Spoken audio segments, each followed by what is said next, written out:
Hello दोस्तों, कैसे हो आप सब। आई होप आप सब बहुत बढ़िया होगे। तो आज का टॉपिक जो है वो है हमारा AWS में EBS यानी कि इलास्टिक ब्लॉक स्टोरेज। ठीक है,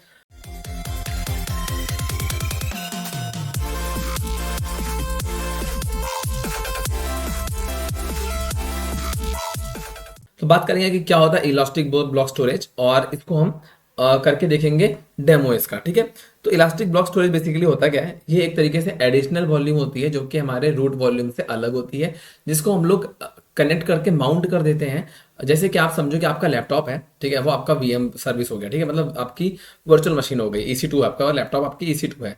आपने उसमें एक हार्ड डिस्क ऐड करी, एक्सटर्नल हार्ड डिस्क, तो वो आपका EBS वॉल्यूम हो गया। तो हम ऐसे ही यहाँ पे इसको ट्रीट करेंगे और ऐसे ही बनाएंगे। ठीक है, तो हम चलते हैं अपने EC2 पे, अपना लॉन्च कर लेंगे EC2 इंस्टेंस। ठीक है, तो हम नॉर्मली अपने EC2 पे गए, वहां से आपको यहाँ पे आपको ये वाला पेज ओपन हो जाएगा।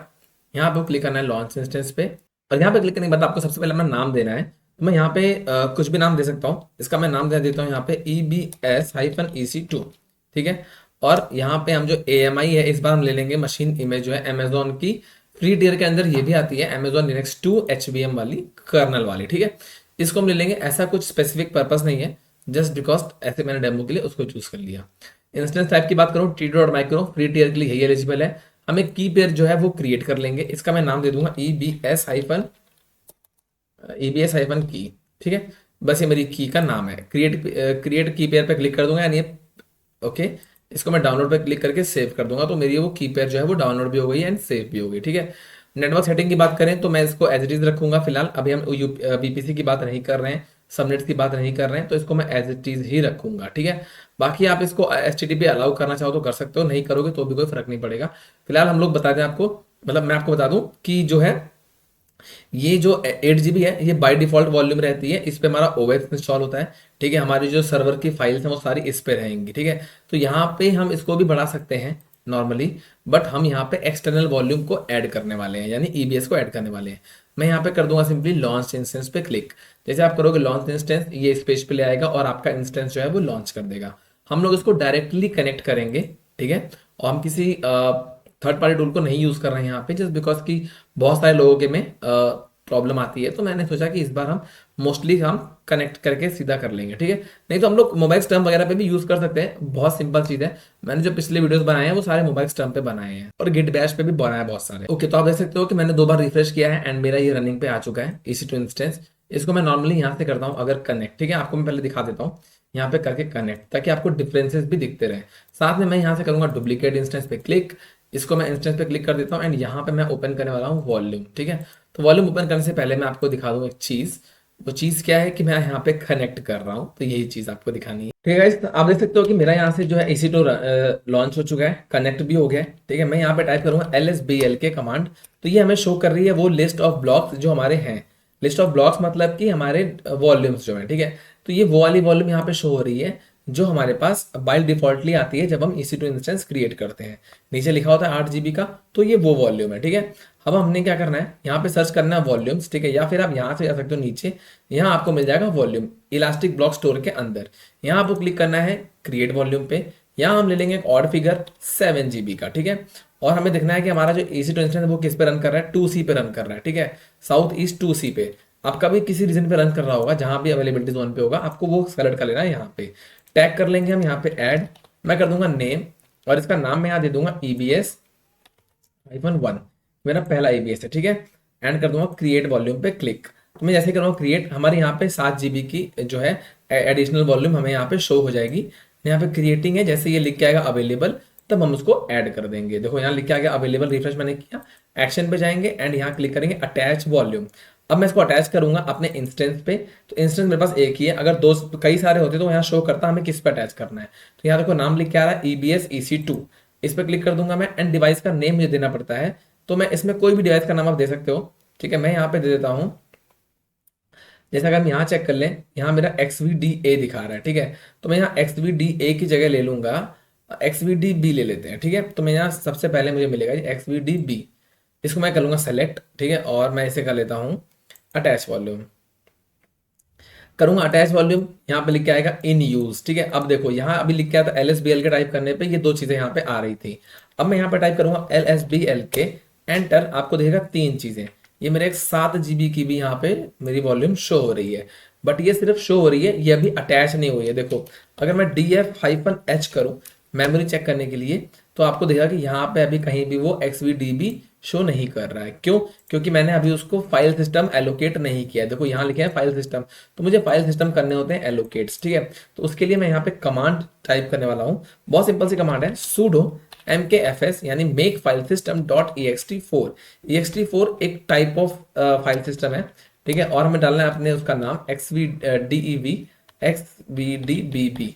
हमें ये डालना है, ठीक है। मैंने जो किया था सेलेक्ट xvdbb मैंने किया था सेलेक्ट, और स्लैश डेफ वो डेफ के अंदर रहती है बाय डिफॉल्टली, ठीक है।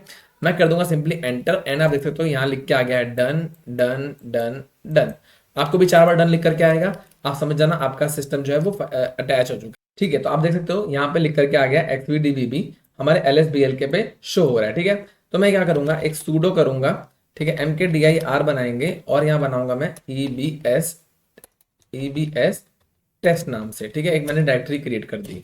अब इस डायरेक्टरी पे मैं माउंट कर दूंगा उसको, sudo माउंट, ठीक है, स्लैश dev स्लैश xvdbb और स्लैश ebs टेस्ट, एंटर कर देंगे। सॉरी ये कह रहा है कि नहीं है क्योंकि मैंने स्पेलिंग गलत कर दी है, ebs टेस्ट, ठीक है। अब इसने माउंट कर दिया है।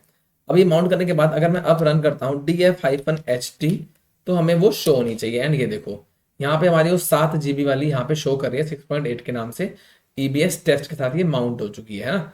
ये हमारा नाम था ना dev xvdbb, और हमने इसको ext4 नाम का फाइल सिस्टम दिया था। टाइप हमारा क्या था, ext4। तो ये different type of file systems हैं, ठीक है। टेम्पररी हो गया, ये डेफ टेम्पररी फाइल सिस्टम हो गया, ये एक्स्ट्रा लार्ज हो गया है ना, ये मतलब एक्सटेंडेड हो गया ये फाइल सिस्टम।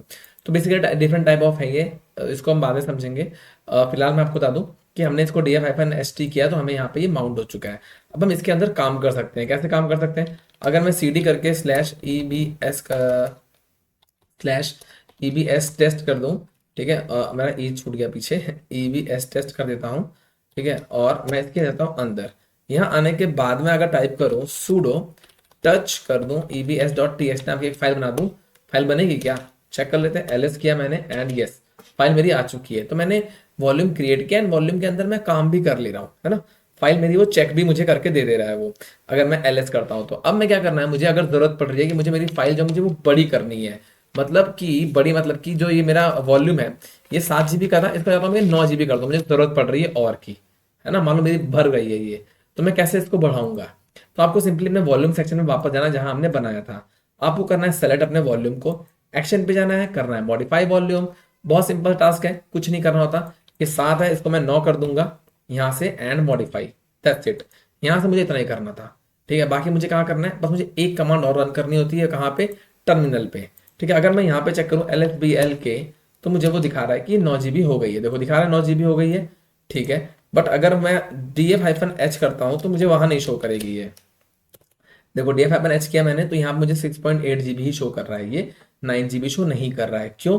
क्योंकि मैंने इसको भी रीसाइज कमांड इसकी फाइल सिस्टम को नहीं दी है। तो कैसे करते हैं उसको, sudo, सिंपल सी है, sudo आपको लिखना है, बस यहाँ पे रीसाइज करना है आपको, ठीक है, 2fs यानी फाइल सिस्टम, ठीक है, स्लैश यहाँ मैं दे दूंगा इसका path slash dev slash xvdbb, simple था, मैंने दे दिया एंड दैट्स इट, डन, इतना ही था। अगर मैं आप करूंगा ना df-ht, आपको दिख जाएगा कि 8.8 आ गया है, 9 GB इसको एलोकेट हो चुकी है ना। तो हमने देखा कैसे हमने EBS बनाया, उसको हमने अटैच किया, उसको हमने माउंट किया, ठीक है। अब हमें इसको अनमाउंट करना है, ठीक है, और चीजें डिलीट कर देनी है, हमें क्लीन अप एग्जीक्यूट करना है। तो मैं क्लीन अप एग्जीक्यूट करने से पहले मैं आप लोगों से एक रिक्वेस्ट कर रहा हूँ, हाथ जोड़ के आपसे रिक्वेस्ट है कि आप लोग वीडियोस देख लेते हो, ठीक है, आप लोगों को वैल्यू ऐड हो जाती है, मुझे बहुत अच्छा लगता है, आपके बहुत प्यारे प्यारे कमेंट्स भी आते हैं। बट आप लोगों से एक हाथ जोड़ के रिक्वेस्ट कर रहा हूँ कि प्लीज़, आप में से बहुत सारे लोग सब्सक्राइब नहीं करते हैं, तो आप लोगों से रिक्वेस्ट है कि प्लीज़ आप लोगों को सब्सक्राइब कर लो और बेल आइकन को प्रेस कर लो, तो आपको जैसे कोई नया वीडियो आएगा ना तो आपको तुरंत दिख जाएगा, ठीक है। तो आई होप आपने कर दिया होगा, वीडियो को पॉज कर लो प्लीज़, एंड ठीक है कर दिया होगा, मैं ऐसा मान के चलता हूँ, ठीक है। तो आगे चलते हैं और क्लीनअप एग्जीक्यूट करते हैं। सबसे पहले क्लीनअप के लिए जिस ऑर्डर में हम आए हैं उसी ऑर्डर में रिवर्स जाएंगे। मतलब हमने इसको माउंट किया है ना लास्ट में, तो पहले हमें इसको अनमाउंट करना पड़ेगा। रीसाइज की जरूरत नहीं है, हम सीधा इसको डिलीट कर सकते हैं, ठीक है। तो मैं करूंगा sudo u माउंट, बहुत सिंपल है, पर u माउंट के लिए हमें इस बार xvd नहीं देना है, हमें बताना है कि किसको अनमाउंट करना है। भाई ईबीएस टेस्ट को अनमाउंट कर दो तो वो ऑटोमेटिकली ड्राइव अनमाउंट हो जाएगी। ओके, तो ये कह रहा है टारगेट इज बिजी, क्यों? क्योंकि हम उसके अंदर होकर हम किसी चीज के अंदर बैठ के उसे डिलीट कैसे कर सकते हैं, नहीं कर सकते हैं ना। तो मैं सीडी करके बाहर आ जाऊंगा एंड अब रन करूंगा सेम कमांड एंड ये हो गया अनमाउंट। ठीक है, अगर मैं आपको अब दिखाऊं df-h तो आपको देखा कि वो यहाँ से गायब हो गया। देखो अब ये टेम्परेरी फाइल सिस्टम आ गया है, वो वाला यहाँ से गायब हो गया। ठीक है, हमने अनमाउंट तो कर दिया है, अब मुझे इसे करना है डिलीट। तो डिलीट करने के लिए मुझे कहाँ जाना पड़ेगा? डिलीट करने के लिए मुझे वहीं जाना पड़ेगा जहां से हमने इसे क्रिएट किया था, यानी वॉल्यूम वाले पेज पे। यहाँ आने के बाद पहले मुझे इसको डिटैच करना होगा। डिलीट करने से पहले यहाँ से डिटैच वॉल्यूम पे क्लिक कर दूंगा एंड डिटैच, तो ये यहाँ से हो जाएगा डिटैच। ठीक है, एंड ये जैसे लिख के आएगा यहाँ पे, अभी यहाँ पे क्या आएगा, देखो इन यूज दिखा रहा है ना, अभी ये आ जाएगा डिटैचिंग मोड पे। देखो अवेलेबल आ गया। ठीक है, अब मैं करूंगा एक्शन एंड डिलीट, तो यहाँ से मैं इसे कर दूंगा डिलीट। आपको टाइप करना है simply delete and it's deleted. ये देखो हमने वॉल्यूम को डिटैच कर दिया एंड डिलीट भी कर दिया। तो अब अगर मैं यहाँ पे LSBL के टाइप करूंगा ना, मुझे वो नहीं दिखाई देगा, है ना। सिर्फ ये कौन सा वॉल्यूम बचा है यहाँ पे अब, जो बाय डिफॉल्ट होता है 8 GB वाला, ये वाला वॉल्यूम है ना, 8 GB का मिलता है ना जब हम बनाते हैं EC2 इंस्टेंस, तो ये बचा है। इसको मुझे डिलीट करने की कोई जरूरत नहीं है। जब मैं अपने इंस्टेंस को करूंगा डिलीट, जो कि मैं अभी फिलहाल करने जा रहा हूँ, ठीक है, तो मैं इसे करने जा रहा हूँ टर्मिनेट। मैं करूंगा इसको इंस्टेंस पे जाके टर्मिनेट, तो मैं इसे कर दूंगा टर्मिनेट। अब जैसे मैं करूंगा टर्मिनेट तो मेरा पीछे से वॉल्यूम ऑटोमेटिकली डिलीट हो जाएगा। वॉल्यूम डिलीट हो जाएगा, बट मुझे बाकी चीजें भी करनी है डिलीट, जो कि है सिक्योरिटी ग्रुप। तो मैं सिक्योरिटी ग्रुप पे जाऊंगा, ठीक है, और ये वाला सिक्योरिटी ग्रुप जो है मेरा लॉन्च विजार्ड 1, ये मेरा बना था इसके साथ जब मैंने EC2 इंस्टेंस क्रिएट किया। ठीक है, तो मैं इसे कर दूंगा एक्शन पे जाकर के डिलीट सिक्योरिटी ग्रुप।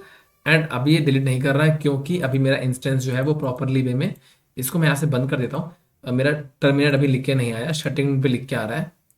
जब ये आ जाएगा टर्मिनेट लिख करके तो वो हो जाएगा डिलीट। ठीक है, तब तक मैं क्या करता हूँ, तब तक हम की पेयर कर लेते हैं डिलीट। तो मैं की पेयर्स पे जाऊंगा, ठीक है, और इसको मैं पकड़ के यहाँ से कर देता हूँ delete, action delete and delete, ताकि जब हम नेक्स्ट वीडियो करेंगे ना तो हमें की पेयर्स क्रिएट कर लेंगे। क्योंकि क्या होता है ना, कई लोगों को नहीं पता होता है। मैं वहां पे क्लिक करता हूँ, नीचे से की पेयर मेरा आ जाता है, मैं कर लेता हूँ सेलेक्ट। अब वो लोग पूछते हैं कि भाई की पेयर कहाँ से आ गया, है ना। तो की पेयर हम लोग क्रिएट कर लेंगे हर बार। तो मैंने की पेयर फिलहाल कर दी डिलीट। अब मैं आपको दिखाऊं कि यहाँ से जो है शटिंग डाउन ये टर्मिनेटर लिख के आ गया, मतलब मेरा अब यहाँ से जो सिक्योरिटी ग्रुप था वो भी हो जाएगा डिलीट। तो मैं सिक्योरिटी ग्रुप पे जाऊंगा एंड यहाँ बहुत आराम से कर दूंगा इसको डिलीट। इस बार एक्शन पे जाएंगे and delete security group, that's it, and करूंगा डिलीट एंड डिलीटेड। तो आई गेस वीडियो आपको समझ में आ गया होगा। ठीक है, बहुत आसान था और मैंने सारी चीज़ें बहुत ही डिटेल में आपको बताने की कोशिश करी है। एंड आप लोग चैनल पे नए हो, चैनल को सब्सक्राइब कर लो, पुराने हो तो लाइक कर लो, एक प्यारा सा कमेंट कर दो, दिल से मुझे बहुत अच्छा लगता है। बाकी रिक्वेस्ट मैंने आपसे कर ली है, ठीक है, तो ध्यान रखना मेरी रिक्वेस्ट को। आई होप आप लोगों ने सब्सक्राइब कर लिया होगा और हम मिलेंगे next video. Bye, see you next time.